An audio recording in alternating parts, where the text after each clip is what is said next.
Okay, for another example here, we have steam in an industrial boiler at this given pressure and temperature. A portion of the steam is passed through a throttling calorimeter and is exhausted to the atmosphere when the calorimeter pressure is 101.4 kPa. How much moisture does the steam leaving the boiler contain if the temperature of the steam at the calorimeter is 115.6, no?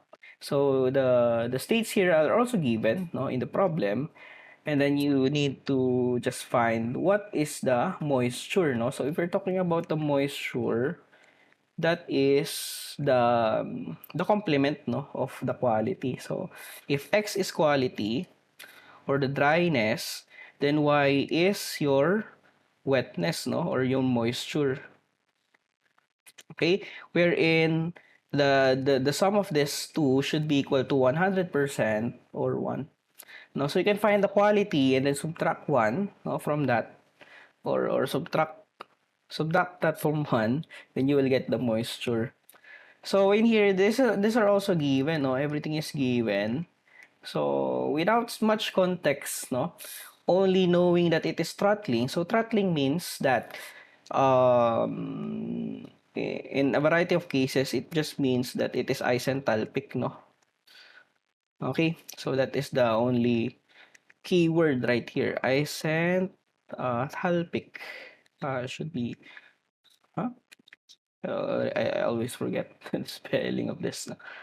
Okay, isenthalpic. Okay, so meaning it is H is constant, no? Or the enthalpy. The specific enthalpy is constant. So, you just equate this two and then you can find the quality. But to just have another idea what is really happening here, you can draw a boiler. So what happens in the boiler is it will output some form of steam. And then you have here a calorimeter that expands the steam. No? So the process of throttling calorimeter, or sorry, not really the calorimeter. Yes, the throttling calorimeter's purpose is to expand the steam isenthalpic, no? In an isenthalpic process.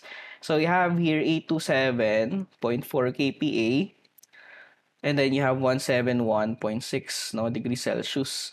So the exit, no, is 101.3.4 kPa, and you also have a given temperature which is 115.6 degrees Celsius. So H here is also given. So H is equal to 2707.6, no?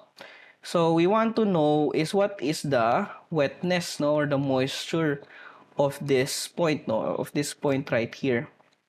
Okay, so in this case, you can just equate everything, no?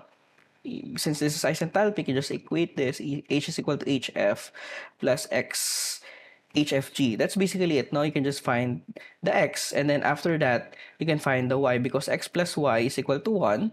Therefore, Y is equal to 1 minus X, no? But why is this the case, no? Actually, when does this happen? Does this really happen, no? You have another device right here. So oftentimes, no, the most applicable scenario of using a throttler or a throttling calorimeter is in geothermal processes, no? So in geothermal processes, usually your steam, no, actually it is not steam but compressed liquid, no. So you have your compressed liquid, no, with usually a high enthalpy, no. And the problem with the subcooled liquid, no, or a compressed liquid is that it also has a high temperature, no, but it also has a high pressure, no? So what happens is if you have a TS diagram, no, so usually in a geometric well, no, the point of the steam is here. So you cannot use this directly in the Rankine cycle, right? So what happens is you need to expand, no, this, no. So what happens is if this is your constant pressure lines, no, you have a constant pressure line, sorry for that, but uh, if you reduce the pressure, no, and then isenthalpically, so what happens is it will have this process from 1 to 2. Here, no, usually you have either into the saturated region into this point, no, or even in the superheated point. So you have here your point 1 and point 2, and basically to make things usable, no. So if this is in here, you can still use this for your turbine, although it is not that practical, no, for most cases, unless your material is really good, no. Kasi nga, if you have moisture, it is a problem for turbines, no? Specifically at high pressures, no? And at high velocities, because of cavitation. But anyways, so what happens is you will have something like this, no, as your Rankine cycle, which is still good. It is okay. Instead of this one, so can you make a Rankine cycle out of this? No, this is your peak, no.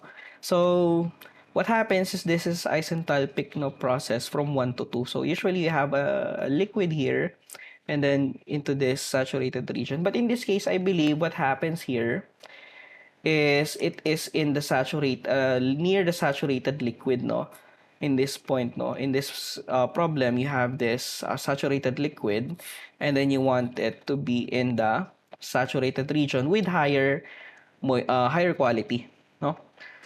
Okay, so anyways, let's solve this, no. So knowing that we already have this given, so we can find x, no. So h is equal to 2707. So the exiting, no.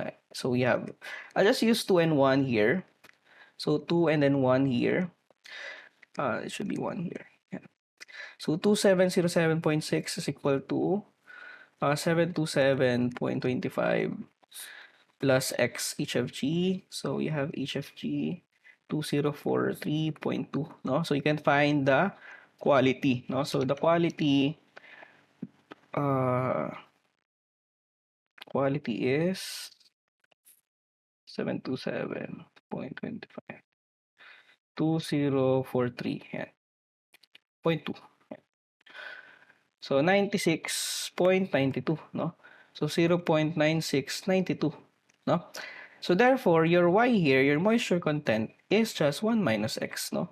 So 1 minus x, 1 minus 0.9692.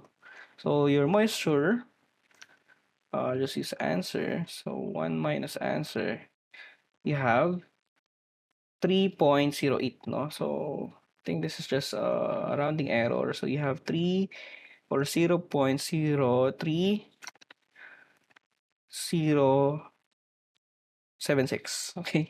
Or in other words, this is also 3.07 or 08%, okay? So that is your moisture content, no? So if you are looking for the moisture content, you're looking for y. Okay, that's it.